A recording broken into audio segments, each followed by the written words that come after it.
手で今をときめけ長所を可愛さで世界征服可愛いだけじゃダメですか右左正面休止させちゃう可愛いものみんなギュギュッとして時は戦国小野の小町も多分本気出してた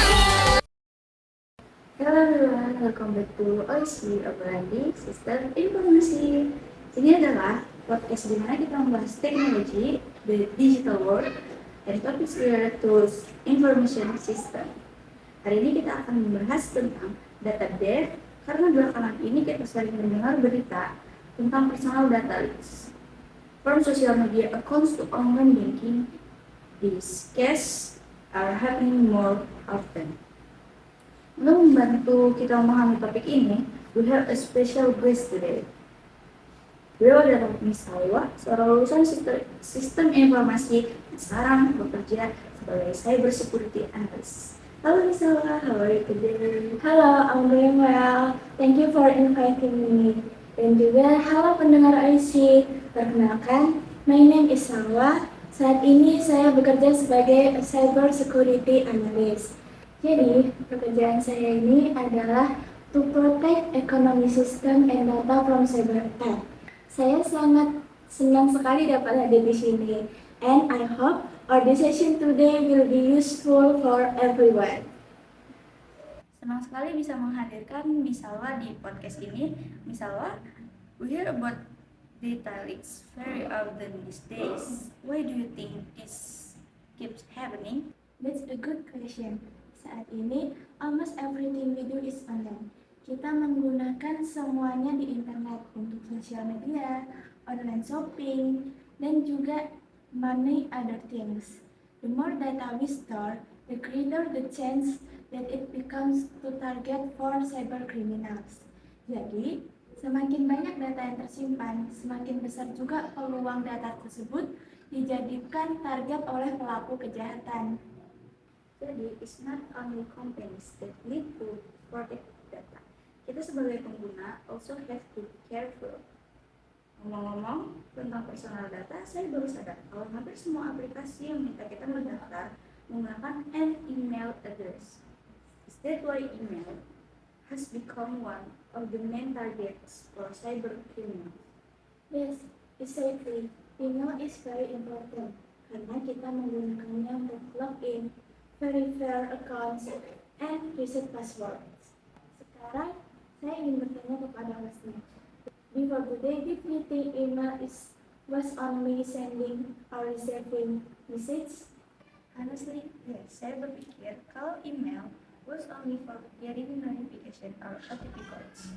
Saya tidak menyadari bahwa almost all of my important accounts are connected to the same email address. That's something many people don't realize. Jika cybercriminal get access to one email account, mereka bisa mencoba to reset their password of other thing accounts connected to it. Jadi, one email can give them access to many accounts. Jadi, protecting our email is just as important as protecting our social media or online banking accounts. Exactly, bahkan bisa dikatakan bahwa email is the center of our digital identity. Kalau begitu, how do cybercriminals usually get access to someone's email? Apakah mereka harus hack the system? Not always. Salah satu metode yang paling sering dikatakan saat ini adalah phishing. Phishing is when criminals pretend to be a trust company, seperti bank atau an online shopping website. Mereka mengirim fake email dan meminta orang untuk klik a link or verify their account. The link takes the victim to a fake login page. Ketika korban memasukkan their email and password, informasi tersebut langsung dicari. Ngomong-ngomong, have you ever received a suspicious email? Yes, I have. Biasanya, email tersebut mengatakan sesuatu seperti your account will be suspended atau please verify your account now. Awalnya saya merasa khawatir, but luckily I checked the email carefully before clicking the link. It was the right thing to do. Cybercriminals want people to panic, so they act without thinking. Saat ini, The scam email look even more real karena pelaku kejahatan mulai memanfaatkan AI.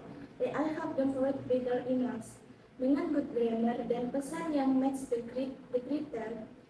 Karena itu, we should always check carefully before clicking any link or sharing personal information. Dan sekarang bukan hanya email. Recently, I've also seen many scams using AI, faces, and fake videos. Bagi pendengar yang belum tahu, this technology is called deepfake. Deepfake use AI to create fake picture, videos, or voices yang terlihat dan terdengar sangat nyata. Jadi, misalnya, do you think AI brings more benefits or more risk? I think AI is not good or bad by itself. AI is just a tool. If people use it in a good way, AI can help us work faster, detect cyber threats, and even help identify phishing emails. Namun, if it's misused, AI juga bisa digunakan to create fake emails, fake voice, and even deepfake videos untuk menipu orang lain. Jadi, the real problem is not AI. The real problem is how people use it. Saya setuju. So, we don't need to be afraid of AI. Sebaliknya, we should learn how to use it wisely and menjadi pengguna internet yang lebih cerdas. Before we finish today's episode, bisakah Ibu Salwa membagikan some simple tips to stay safe online? Of course. First, selalu periksa the sender's email address. Second, jangan pernah klik suspicious link atau membuka unknown files. Third, gunakan a strong password dan jangan menggunakan the same password untuk setiap akun. Fourth, aktifkan two-factor authentication untuk memberikan extra security. Dan yang paling penting, always verify any email, message, or phone call that seems suspicious sebelum memberikan informasi pribadi atau mengambil tindakan apapun. Terima kasih atas the useful tips. Hari ini kita belajar bahwa email is more than just a tool for sending message. Email adalah bagian yang sangat penting dari our digital identity. Kita juga belajar bahwa AI is a powerful technology. AI bisa membantu kita dalam banyak hal, but we must use it responsibly. Thank you so much, Miss Salwa, for joining us today and sharing your knowledge. You're welcome. Saya berharap today this session helps everyone understand cyber threats better dan mendorong masyarakat to use email and AI wisely. Thank you for inviting me.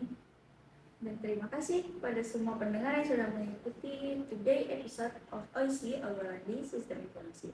Stay safe online, selalu berpikir dengan hati-hati before trusting information on the internet. Dan jangan lupa to protect your personal data. I'm your host signing off. See you in the next episode. Bye-bye.